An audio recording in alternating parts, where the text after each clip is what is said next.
భారత్ పాకిస్తాన్ మధ్య ఉద్రిక్తతల నేపథ్యంలో సరిహద్దులో తాజా పరిస్థితులను మా ప్రతినిధి ధనంజయ్ ప్రత్యక్ష ప్రసారం ద్వారా అందిస్తారు. థ్యాంక్ యూ రాణి. భారత్ పాకిస్తాన్ల సరిహద్దు ప్రాంతాల్లో ఉద్రిక్తత కొనసాగుతూనే ఉన్నాయని చెప్పాలి. మొత్తం 36 ప్రాంతాల్లో ఇప్పటివరకు పాక్ ఈ దాడులకు తెగబడినట్టుగా భారత ప్రభుత్వం కూడా వెల్లడించింది. ఇప్పటికే డిఫెన్స్ రక్షణ మంత్రిత్వ శాఖ కూడా దీనికి సంబంధించినటువంటి వెల్లడించింది. దాదాపుగా నిన్న రాత్రి వరకు చూస్తే కనుక 300 నుంచి 400 వరకు డ్రోన్లతోటి పాకిస్తాన్ దాడులకు తెగబడినట్టుగా కూడా స్పష్టం చేసింది. ఇంకా ప్రస్తుతానికైతే చూస్తే యూరి, సాంబా అలాగే రాజౌరి సెక్టర్లు తదితర ప్రాంతాల్లో మాత్రం ఇంకా ఎదురుకాల్పులు జరుగుతున్నాయి. సీజ్ ఫైర్ వైలేషన్స్, పాకిస్తాన్ ప్రధానంగా సీజ్ ఫైర్ వైలేషన్స్ అయితే విస్తృతంగా పాల్పడుతోందని చెప్పాలి. ప్రస్తుతం చండీగఢ్లో సైరన్లు కూడా మోగాయి. దీనికి సంబంధించి సురక్షిత ప్రాంతాల్లో ఉండాలని చెప్పి కూడా స్థానిక అధికారులు అయితే ప్రజలందరినీ కూడా హెచ్చరిస్తున్నటువంటి పరిస్థితి. ప్రస్తుతం శ్రీనగర్తో పాటు జమ్మూ తదితర ప్రాంతాల్లో కూడా సురక్షితంగా ఉండాలని చెప్పి కూడా ఇప్పటికే అధికార యంత్రాంగం స్పష్టం చేస్తోంది.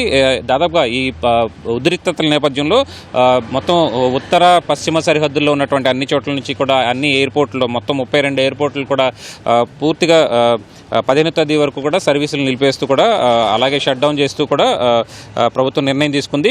అయితే ప్రస్తుతం పాకిస్తాన్ నుంచి నిన్న రాత్రి వరకు జరిగినటువంటి దాడులు కావచ్చు, ఇవాళ తెల్లవారుజామున 5 గంటలకు జరిగినటువంటి దాడులు కావచ్చు, అలాగే ఈ అమృత్సర్, ఫిరోజ్పూర్ తదితర ప్రాంతాలు, అలాగే బటిండాలో కూడా కొంత దాడికి ప్రయత్నం చేశాయి. అయితే ఈ దాడులన్నింటి కూడా భారత సైన్యం పూర్తి స్థాయిలో తిప్పికొడుతుందని చెప్పాలి.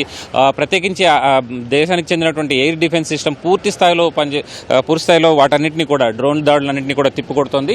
ప్రస్తుతం కొద్దిసేపట్లోనే విదేశీ మంత్రిత్వ శాఖ నుంచి రక్షణ మంత్రిత్వ శాఖ అలాగే విదేశీ మంత్రిత్వ శాఖలు సంయుక్తంగా మీడియా సమావేశం పెట్టి పాక్ తెగబడుతున్నటువంటి దాడులకు సంబంధించినటువంటి వివరాలు కూడా ఇచ్చే అవకాశం ఉంది. ప్రస్తుతం రక్షణ మంత్రిత్వ శాఖకు చెందినటువంటి కల్నల్ సోఫియా ఖురేషీ కూడా ప్రస్తుతం విదేశీ మంత్రిత్వ శాఖ లోపలికి వెళ్తున్నటువంటి పరిస్థితి. కొద్దిసేపట్లోనే దీనికి సంబంధించినటువంటి మీడియా సమావేశంలో ఆ వివరాలను కూడా ఈ పాక్ తెగబడుతున్నటువంటి కాల్పులకు సంబంధించినటువంటి వివరాలను కూడా వెల్లడించే అవకాశం ఉంది. ప్రస్తుతం దేశ ప్రజలెవరు కూడా సరిహద్దు ప్రాంతాల్లో ఉన్నటువంటి ప్రజలెవరు కూడా పానిక్ ఆందోళనకు గురి కావద్దని చెప్పి కూడా స్పష్టం చేస్తోంది విదేశీ మంత్రిత్వ శాఖ అలాగే రక్షణ మంత్రిత్వ శాఖ కూడా. ప్రత్యేకించి ఈ ప్రాంతాల్లో ప్రస్తుతం ఎలాంటి మీడియాకు కూడా కొన్ని గైడ్లైన్స్ అయితే మార్గదర్శకాలు అయితే జారీ చేసింది భారత ప్రభుత్వం చెప్పాలి. పూర్తిగా దీనికి సంబంధించి మీడియాకు సంబంధించినటువంటి జారీ చేసినటువంటి గైడ్లైన్స్లో ప్రత్యక్ష ప్రసారాలు వద్దు, అలాగే మన జవాన్లకు సంబంధించినటువంటి సైనిక దళాలకు సంబంధించినటువంటి అనుపానులు తెలియజేసే విధంగా వ్యవహరించొద్దని చెప్పి కూడా స్పష్టం చేసింది.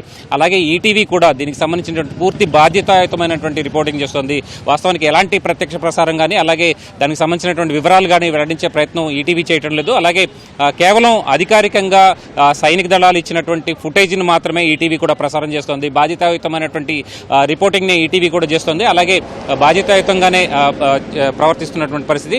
అయితే చూస్తే కనుక ఉద్రిక్తతలు అయితే ఇంకా వివిధ ప్రాంతాల్లో కొనసాగుతున్నాయి. అయితే దీనికి సంబంధించి భారత్ పాకిస్తాన్ మధ్య జరుగుతున్నటువంటి ఉద్రిక్తతల నేపథ్యంలో పాకిస్తాన్ వైపు నుంచి పెద్ద ఎత్తున వారి సైన్యం కంటే ఫాల్స్ న్యూస్ని ఎక్కువగా ప్రచారం చేస్తున్నటువంటి పరిస్థితి. అయితే పిఐబి కావచ్చు, అలాగే రక్షణ మంత్రిత్వ శాఖ కావచ్చు, అలాగే విదేశాంగ శాఖ కావచ్చు, పూర్తిగా ఈ ఫాల్స్ ప్రచారాలని అడ్డుకోవాలని చెప్పి కూడా పెద్ద ఎత్తున ప్రచారం చేయొద్దు, ఫాల్స్ ప్రచారాలను ప్రచారం చేయొద్దని చెప్పి కూడా వివిధ మాధ్యమాల ద్వారా కూడా ప్రజలకు విజ్ఞప్తి చేస్తూ ఉంది.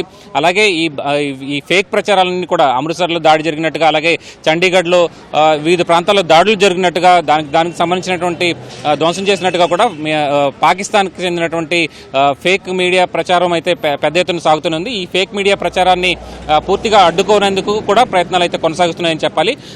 పూర్తిగా ఈ రాజౌరి, సాంబా అలాగే శ్రీనగర్ తదితర ప్రాంతాల్లో వివిధ ప్రాంతాల్లో జరుగుతున్నటువంటి ఎదురుకాల్పులు, సీజ్ ఫైర్ వైలేషన్స్ ఏదైతే పాకిస్తాన్ సైన్యం చేస్తోందో వాటన్నింటినీ కూడా సమర్థంగానే భారత సైన్యం అలాగే రక్షణ దళాలు తిప్పికొడుతున్నాయని చెప్పాలి. దీనికి సంబంధించినటువంటి అంశంలో ప్రజలెవరూ కూడా ఆందోళనకు గురి కావద్దు, వారెవరూ బయటికి రావద్దని చెప్పి కూడా స్పష్టం చేస్తున్నటువంటి పరిస్థితి.